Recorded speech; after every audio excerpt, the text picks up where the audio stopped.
Se a gente tem o DNA de Deus em nós e a marca de Deus está na nossa vida, Deus sabe como tratar conosco, Deus sabe como nos colocar no centro da vontade dele. Eu não sei o que Deus vai ter que permitir, eu não sei o que Deus vai ter que fazer, eu não sei como Deus vai ter que operar, mas nessa noite a mensagem dele para a sua vida é: na carreira da fé, tu não vai andar distante dele. O que é que ele vai ter que fazer para te colocar no centro?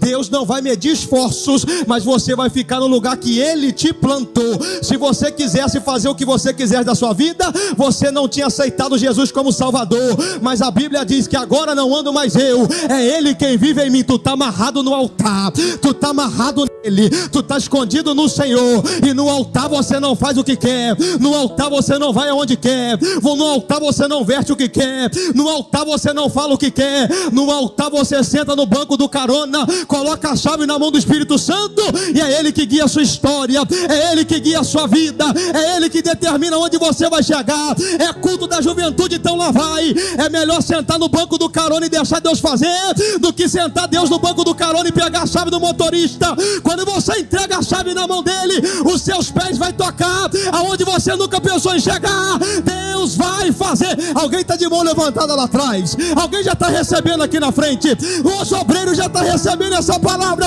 Se você tem boca para dar glória, mão para levantar e coração para receber, eu vou liberar. Enquanto Deus estiver no controle, ele vai fazer, ele vai fazer, ele vai fazer. Quem acredita, quem é caracamante ou rébia, eu estou sentindo a graça dele aqui nesse altar. Deus vai marcar um tempo novo, se você deixar ele no controle. Assentou no coração não se contaminar com a porção do manjar do rei, nem com o vinho que ele bebia. Portanto, pediu ao chefe dos eunucos que lhe concedesse não se contaminar.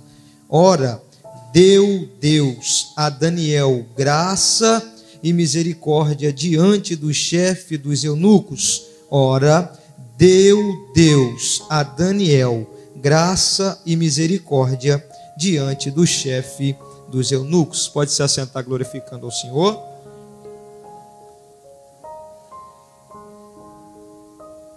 Queridos irmãos, num contexto não imediato, mas histórico, pois todas as vezes que nós olhamos para um texto bíblico, nós precisamos considerar esses dois fatores, o contexto imediato e o contexto histórico, para entender como é que essa verdade bíblica vai se aplicar a nós. Porque quando lemos a Bíblia, precisamos entender quem escreveu, para quem escreveu e como isso vai se aplicar à nossa vida. Até porque a Bíblia não é um livro morto ou uma história inexistente, uma história sem vida, mas é o manual de fé e prática do cristão. E desde o seu primeiro livro até o seu último livro, todas as mensagens, todas as narrativas, todas as histórias contidas no cânon sagrado é de fato inspirada por Deus para alimento da noiva do Cordeiro. Então, quando nós observamos o contexto histórico, nós já logo identificamos que há uma separação, uma divisão entre as tribos de Israel, haja vista que Deus quis assim dividir depois da queda de Salomão. Deus havia dito para ele que quanto ele tivesse com o Senhor estaria com ele, mas assim que se ele decidisse no coração andar-se separado do Senhor, o Senhor não o rejeitaria ou não o deixaria voltar para Deus, se ele decidisse no seu coração viver longe do Senhor. Então o que está acontecendo aqui é o resultado de uma separação, uma divisão, porque Salomão decidiu andar-se nos seus próprios caminhos. Então, quando Salomão decide andar nos seus próprios caminhos, diz a história sagrada, a Bíblia sagrada, que o reino vai se dividir-se. Quando dá essa divisão, nós vamos aqui ver que fica o reino norte e também o reino sul. O reino norte tem a sua capital Samaria, o reino sul a sua capital Jerusalém, Judá. E aí, quando esse povo se divide, Roboão e Jeroboão vão ficar na dispensação do povo, assentados sobre o trono, e cada um vai dirigir-se vai guiar o povo, vai conduzir o reinado da sua forma.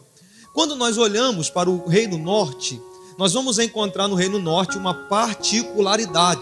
Qual particularidade é essa, pregador? No Reino Norte não há um rei sequer que ande no caminho do Senhor. É comum, quando você estuda os livros dos reis, que você vai encontrar a expressão: e fizeram o que era mal aos olhos do Senhor, apontando para uma geração de reis que não decidiram no seu coração adorar a Deus e nem ter Deus no centro. Logo, nós vamos ver o fracasso desse povo. E por que é que esse povo está fracassando? Porque eles não entenderam o propósito de Deus na vida deles. Todas as vezes que alguém era levantado por Deus, Deus precisaria estar no centro desse povo para que eles tivessem sucesso.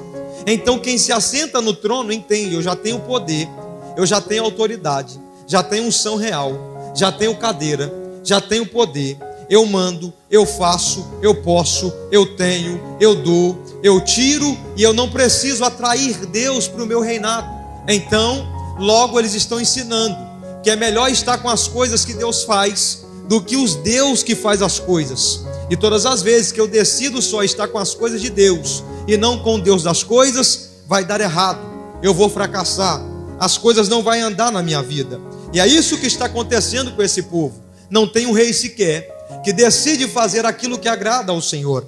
Quando é que dá o fim do Reino Norte? O Reino Norte é destruído aproximadamente em 200 anos, quando a Síria entra e destrói esse reinado, esse povo, porque estavam andando desgarrados da presença do Senhor. Quando você observa o Reino do Sul, que é o reino que está tratado em Daniel capítulo 1, você vai encontrar que esse reino é diferente. E por que é que esse reino é diferente? Porque diferentemente do povo que está no Reino Norte, o povo que está no Reino Sul é um povo que não tem só reis que não conheceram o Senhor ou que fizeram o que era mal aos seus olhos. Existe aqui o que nós chamamos de uma gangorra espiritual. Porque ora se levantava um rei que não adorava ao Senhor, que não queria a presença de Deus, que andava nos caminhos deles, adorando a outros deuses, colocando outros deuses na centralidade. Mas logo também se levantava alguém disposto a quebrar os altares, a tirar a idolatria, a parar com o pecado e a proclamar ao nome do Senhor. E isso aqui já vale um glória a Deus. Por quê? Porque no contexto onde tem muita gente que não quer, ainda tem gente falando: Ele é o centro, Ele é o Deus, eu vim adorar a Ele, eu vim glorificar o nome do Senhor. Que a prova disso vou te dar: você poderia estar em outro lugar fazendo outra coisa, dentro de casa, assistindo Netflix, fazendo qualquer outra coisa, mas você está aqui para dizer: Ele é exaltado, Ele é o Rei da minha vida, e eu vim aqui para adorar o nome dEle. Então, o que está acontecendo aqui é uma gangorra espiritual. Ora alguém quer, ora alguém não quer, ora alguém adora, ora alguém não adora, ora o povo está com Deus, ora o povo não quer estar com Deus, ora o povo quer adorar o Senhor, outra hora o povo não quer adorar o Senhor. E dentro dessa introdução a gente precisa guardar uma lição no coração. O que é que a gente precisa guardar? É que Deus não aceita adoração dividida. Deus não aceita coração dividido. O diabo aceita a gente adorar Deus de manhã e de noite prestar culto para Ele. O diabo não liga se a gente quiser Deus hoje e na segunda-feira a gente quiser sentar na mesa. Deus não. Deus quer a gente domingo, quer a gente segunda, quer a gente terça, quer a gente quarta, quer a gente quinta. Porque esse negócio de crente pela metade, Deus não vai aceitar. Mas nessa noite, aqui nessa igreja, eu estou vendo o crente que está dizendo para Deus: Deus, eu não vim entregar metade, eu vim entregar tudo. Se você está comigo nessa palavra, faz alguma coisa para Ele te identificar aqui, porque Deus vai procurar os crentes completos aqui nesse lugar. E esse povo está dividido. Isaías, um século antes do cativeiro, está profetizando, dizendo: gente, isso vai dar errado, muda a rota, muda o caminho, muda a direção, sai dessa rota, sai dessa vida. Até quando vocês vão ficar nessa divisão? Até quando vocês vão ficar andando com dois senhores? Até quando vocês vão ficar nessa mesa? Até quando vocês vão ficar nessa posição? Até quando vocês vão esperar o juízo de Deus chegar? Está na hora de mudar o posicionamento. Está na hora de mudar a particularidade que vocês estão levando. Está na hora de sair dessa rota. Está na hora de sair desse caminho. E o povo está só escutando, mas não está ouvindo. Porque tem uma diferença muito grande em escutar e ouvir. Porque quem escuta não guarda, mas quem ouve guarda e pratica. Esse povo está escutando, mas não está ouvindo. E Isaías está profetizando um século antes: se vocês não se arrependerem, o juízo de Deus vai chegar. Dentro dessa perspectiva histórica, Jeremias também está falando sobre o cativeiro babilônico. Jeremias também está dizendo: olha, Deus já preparou um povo para adentrar aqui, para acabar com vocês, para destruir esse lugar, para acabar com o templo, se vocês não mudarem a rota. Porque Deus, irmãos, antes de mandar o juízo, Deus vai mandar o aviso. Deus, antes de mandar o juízo, Deus vai mandar o aviso. Porque Deus não é um vingador que fica no trono sentado procurando alguém para ele determinar ou derramar sua ira. Deus está no trono assentado, disposto a derramar o seu amor e a sua graça. Ele está dizendo: se arrependa que eu levanto, se arrependa que eu mudo, se arrependa que eu perdoo, se arrependa que eu restauro. Mas tem um povo dizendo: eu não quero saber de perdão, eu não quero saber de restauração, eu quero andar no meu próprio caminho. Esse é o contexto histórico que esse povo está inserido. Então essa nação, o reino de Judá, é esse reino que vive essa gangorra espiritual. E aqui eles vão quebrar um princípio estabelecido por Deus. Porque Deus disse, quando eles saíram do Egito rumo à terra prometida, no Êxodo capítulo 20, Deus usando Moisés para escrever a tábua da lei, ele disse: ó, diante de mim vocês não podem ter outros deuses. E vou dizer mais: dentro da cultura judaica é normal um pai passar os feitos de Deus para os filhos.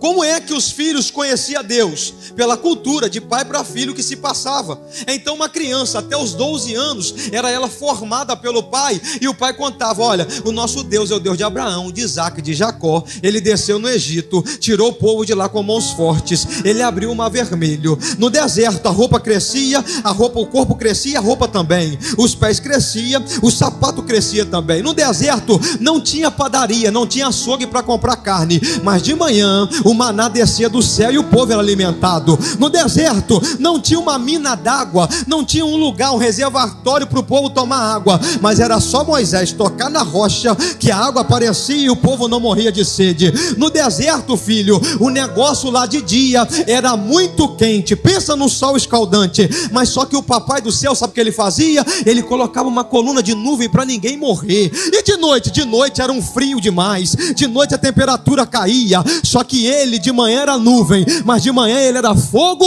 e ninguém morria lá. Só que o papai está dizendo: ninguém adora outros deuses. Mas quando chega nessa geração aqui, eles estão esquecendo quem Deus é e aquilo que Deus fazia. Como eu não vim aqui só pregar história, mas eu vim aplicar alguma coisa na sua vida, lá vai. Não deixa o tempo esquecer aquilo que Deus faz e aquilo que Deus é. Tem muita gente se esquecendo daquilo que Deus faz, daquilo que Deus é, só porque o tempo se passou. Mas eu saí de Bom Jesus, viajei 7 horas para dizer para alguém: ele ainda é o mesmo.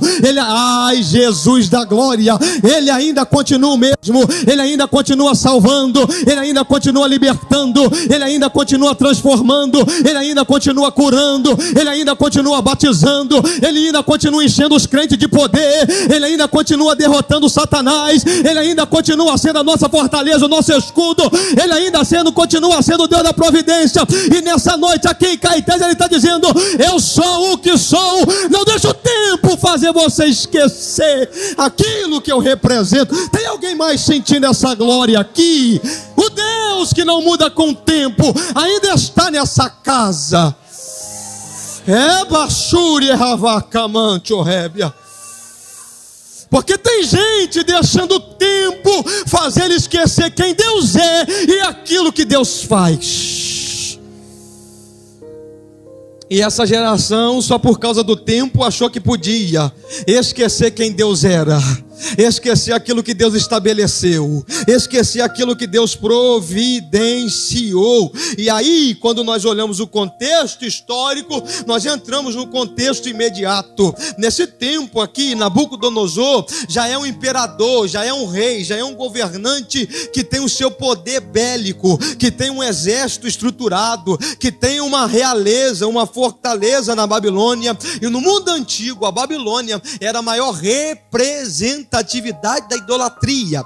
A idolatria era o marco real da cidade do povo babilônico. Então esse povo está crescendo porque o pai de Nabucodonosor era um bom gestor, era um cara que tinha um poder, que tinha uma realeza muito grande. E aí, o que acontece aqui nesse contexto? A Síria e o Egito eram reinos, eram povos também que tinham muito poder nessa época. Só que a Babilônia está crescendo, a Babilônia está se desenvolvendo. A Babilônia tem armas, tem guerra, tem cavaleiro, tem homens armados prontos para a guerra. E a Babilônia começa a se fortalecer e expandir o seu reino. Venceu a Síria, venceu o Egito, e dentro desse contexto vai vencer Judá. Agora, pasme o que eu vou dizer para vocês aqui. Olha o que nós acabamos de ler. No terceiro ano do reinado de Jeoaquim, rei de Judá, veio Nabucodonosor, rei da Babilônia, a Jerusalém e a sitiou. Há um cerco montado, há um exército por lá de fora da cidade. Já tem cavaleiros, já tem carros, já tem soldados prontamente armados para sitiar a cidade de Judá. Aí eu lhe faço uma pergunta: conhecendo Deus, Deus poderia ou não intervir nesse negócio? Conhecendo o que Deus já tinha feito, Deus poderia ou não entrar nessa batalha e fazer com que esse povo saísse vencedor da guerra? É lógico que Deus podia fazer, é lógico que Deus podia entrar, é lógico que Deus poderia resolver isso aqui. E por que é que Deus não resolve? Por que é que Deus não entra? Por que é que Deus não age? Por que é que Deus não opera? Porque o cativeiro babilônico fazia parte do propósito de Deus. O cativeiro babilônico estava dentro do cronograma do Senhor. Ou a gente está esquecendo que Deus é soberano, está sentado no trono e tem o passado, o presente e o futuro na sua mão. Ou a gente está esquecendo que antes do fim das coisas, Deus já sabe do começo delas. Deus está sentado no trono porque Ele entendeu que o cativeiro tinha que ser necessário. Um historiador muito famoso chamado Isbe escreveu dizendo: Deus preferia ter o seu povo numa terra pagã do que ter o seu povo na terra santa vivendo como pagão. Deus preferiu que esse povo estivesse na terra pagã do que estar na terra santa vivendo como pagão. Esse povo é de Deus, mas estava vivendo como se não fosse. Esse povo era de Deus, mas estava vivendo longe de Deus. E eu vim dizer uma verdade para alguém aqui: se a gente tem o DNA de Deus em nós e a marca de Deus está na nossa vida, Deus sabe como tratar conosco, Deus sabe como nos colocar no centro da vontade dele. Eu não sei o que Deus vai ter que permitir, eu não sei o que Deus vai ter que fazer, eu não sei como Deus vai ter que operar, mas nessa noite a mensagem dele para a sua vida é: na carreira da fé, tu não vai andar distante dele. O que é que ele vai ter que fazer para te colocar no centro?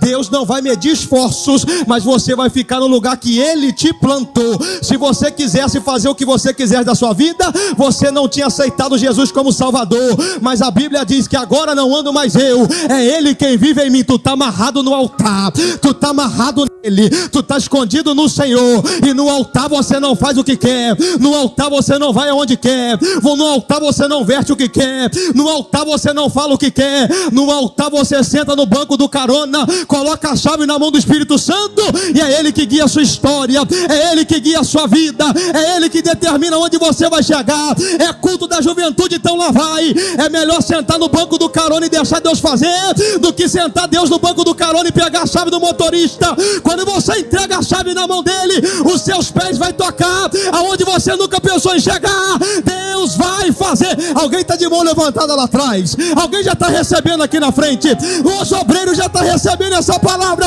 Se você tem boca para dar glória, mão para levantar e coração para receber, eu vou liberar. Enquanto Deus estiver no controle, Ele vai fazer, Ele vai fazer, Ele vai fazer. Quem acredita? Quem é caraca, manchorrébia? Eu estou sentindo a graça dele aqui nesse altar. Deus vai marcar um tempo novo, se você deixar Ele no controle. Rébia. Ele é barachuri como um terra face erga. Remi como tu queimando, rebi calabarahaya. Deus está procurando os disponíveis aqui nessa noite para dizer para ele: Deus, agora não é mais comigo. Deus está procurando os disponíveis aqui nessa casa para dizer para ele: Deus, até aqui eu fui onde eu queria, a partir de agora vai o Senhor na frente. Eu vou te dar a Bíblia porque eu gosto de pregar a Bíblia. Quando Enoque andou com Deus, o texto não está dizendo que Deus andou com Enoque, porque se o texto diz que Deus andou com Enoque, é Enoque que dita o caminho, é Enoque que dita a regra, é Enoque que diz quando vai parar, é Enoque que diz quando vai andar, é Enoque que diz quando vai chegar. Só que o texto está dizendo: e andou Enoque com Deus, porque o privilégio de andar com Deus é de Enoque, mas o caminho ainda é dele, a direção ainda é dele, o controle ainda é dele, é ele ainda que manda. Eu vou te perguntar aqui, se você puder me responde: você sabe o que Deus sabe, você faz o que Deus faz, você pode o que Deus pode, você tem o que Deus tem, você vai onde Deus vai, você vê o que Deus vê? Não, meu irmão, então segura, deixa ele fazer, porque ele vai te levar a lugares novos.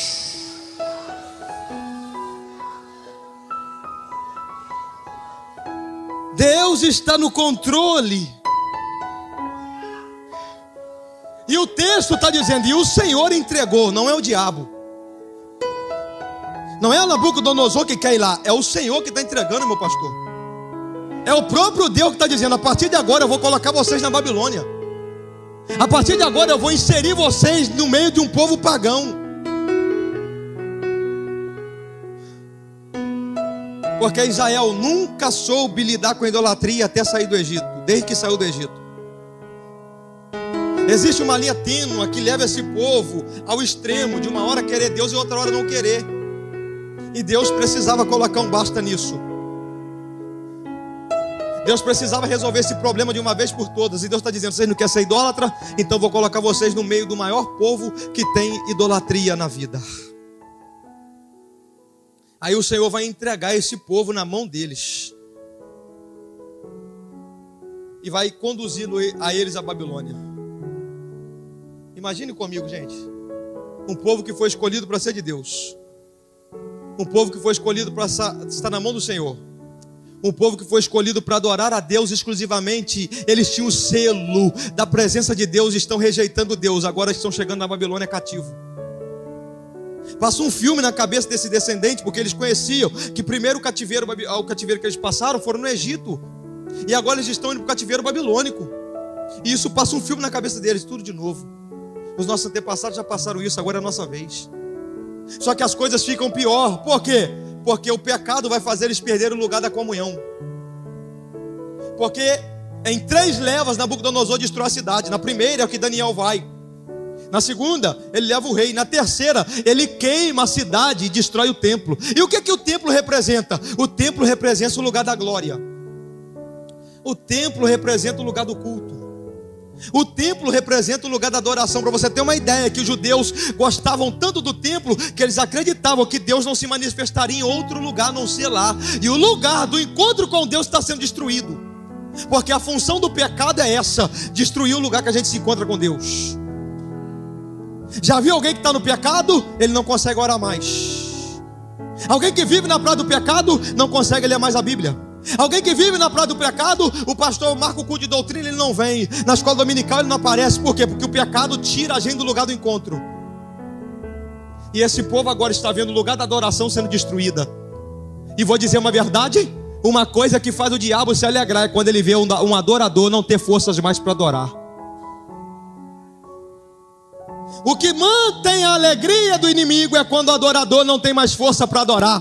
O que é que o diabo esperava de Paulo e Silas na prisão? Agora eles não adoram mais. Agora eles não cantam mais. Agora não glorificam mais. Só que para surpresa do diabo, machucado, preso. cheio de sangue, um olhou para o outro e disse: a gente não vai murmurar. O que você tem? Eu tenho adoração. O que você tem? Eu tenho louvor. O que você tem? Eu tenho oração. Então enquanto um ora, o outro adora. Enquanto um canta, o outro ora. Irmão, se a gente se unir nessa noite e um tiver adoração, um tiver culto, um tiver louvor, um tiver oração e um tiver glória para Deus, esse negócio aqui vai ficar pequeno. A glória de Deus vai encher essa casa. Se a gente tiver disposto a entregar a Deus o que a gente vem entregar. O pecado destrói o ambiente de adoração. E eles estão na Babilônia. E o texto vai dizer: disse o rei aos penais: separa para mim jovens, treina esses jovens para mim, coloca esses jovens do jeitinho que eu quero, porque daqui 3 anos eles vão se apresentar na minha presença e vão me servir. Qual é a ideia do rei? Façam que esses jovens estejam preparados para ficar na minha presença. Olha o que as penais vai fazer. Primeira coisa, ele vai procurar os jovens, versículo 4, de boa aparência.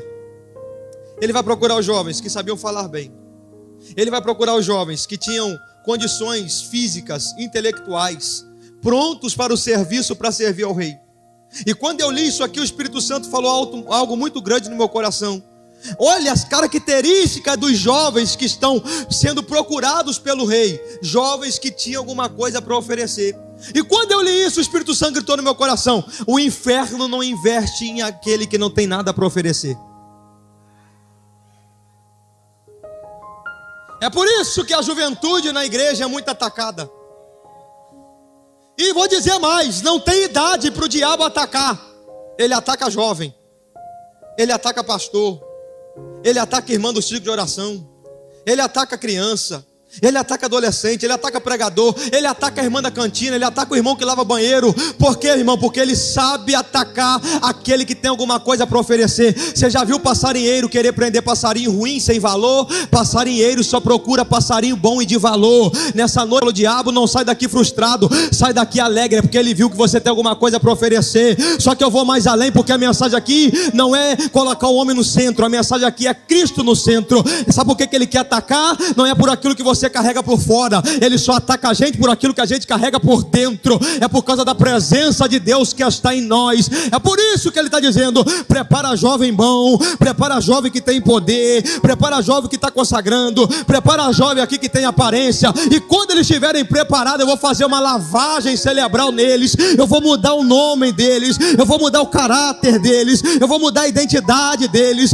e daqui a pouco eles vão me servir. Só que para surpresa de Nabucodonosor e de Aspernais, quando chegaram diante de Daniel, Misael, Ananias, Azaria, a proposta foi diferente. Porque no contexto que tem alguém disposto a se lambuzar, tem alguém se posicionando e dizendo: pode vir que eu estou preparado. Não é pela minha força, mas é pela força de Deus. Na carona da fé, na caminhada da fé, nas Olimpíadas da fé, muita coisa virão para te parar, muitos banquetes virão para tombar sua fé, muitas coisas virão para te tirar do alvo, para te tirar do foco. Mas eu vim como profeta dizer para alguém: pode vir o que vier, pode ser apresentado o que for, tu vai continuar na posição que tu foi chamado.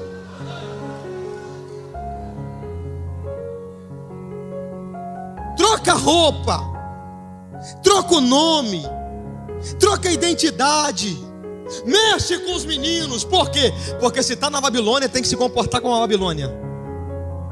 Se está na Babilônia, tem que fazer como a Babilônia tem. Se está na Babilônia, tem que agir como a Babilônia quer.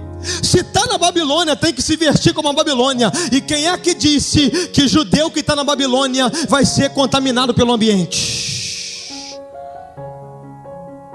E pasmem os irmãos, não só os 4, tinha mais jovens ali. Só que o texto está dizendo que só os 4 se posicionaram. Por quê? Porque a proposta para se lambuzar vem para todo mundo. Mas é a gente que decide se vai se lambuzar ou se vai rejeitar. Ele disse assim: ó, já troquei a roupa, já troquei o nome, eu começo a terminar para entregar ao pastor. Agora, depois que o nome foi trocado, a língua babilônica foi ensinada e a roupa foi mudada, ele disse assim: ó, tem mais algo para entregar para vocês. O quê? o rei mandou colocar o vinho que ele bebe e a comida que ele compra a vocês. Daniel olhou e disse assim: Aspenais, chega para cá te falar um negócio. Não tem legume e água aí para mim não?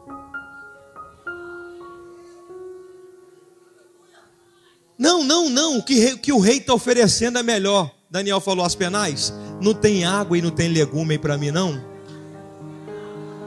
Por que é que Daniel pede água e legume? Porque ao invés de Daniel olhar para o banquete, Daniel está olhando para o propósito. Eu vou repetir porque mensagem não é para a noite, mensagem é para a vida. Daniel não olha para o banquete, Daniel olha para o propósito. Porque na corrida da fé a gente precisa entender que vai chegar algumas coisas para nós que até aos nossos olhos parece ser bom. Mas nessa noite Deus está ensinando para a gente: quando as coisas chegar, não olha para o banquete, olha para o propósito. Porque se você olhar para o propósito, você vai entender o que está acontecendo. Daniel vai olhar para o propósito e vai dizer: eu prefiro tomar água e comer legume do que me envolver com aquilo que o rei está me oferecendo. Por quê? Porque Daniel descobriu pela fé que